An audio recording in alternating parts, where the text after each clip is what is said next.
Tuombe huyu Mungu. Tukiweka moyo wetu katika Mwenyezi Mungu. Bwana asifiwe. Amen. I don't want to take much time. Sitaki kuchukua muda zaidi. Nataka ninene kuhusu jambo fulani. Those who wait upon the Lord. Wale wanaosubiri kwa Mwenyezi Mungu. Those who wait upon the Lord. Wale wanaosubiri kwa Mwenyezi Mungu.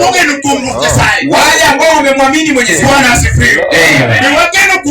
Je, tunamwamini Mwenyezi Mungu? By a sort of word, do we trust in God whom we serve? Matumaini yetu tumemweka kwa Mwenyezi Mungu. Bwana asifiwe. Amen. Wale wanaotumaini kwa Mwenyezi Mungu tupeperushe hivi. Wale wanaotumaini Mwenyezi Mungu. Hallelujah. Amen. Weke matumaini kwa Mwenyezi Mungu. Ni Mungu ambaye tunamjua. Ni Mungu ambaye ananena nasi. Mungu ambaye ashafanya hivyo. Akisema kuwa kama mmerudi kwangu, kama mmekubali kugairi mkarudi kwangu, na muache miungu ambaye sijakubali nifanye pekee. Mmeache yale miungu ili tumfuate yeye pekee. Bwana asifiwe. Amen.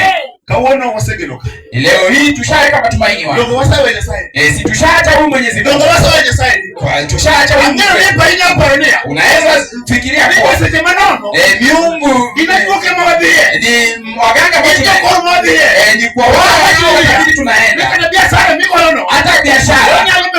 Inaweza kuwa miungu. If you put your trust in it. Ukiweka matumaini yako kwako. Bwana asifiwe.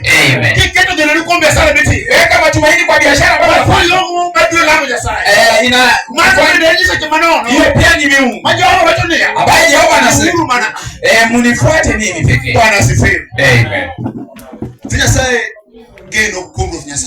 Kuamini kwa Mwenyezi Mungu.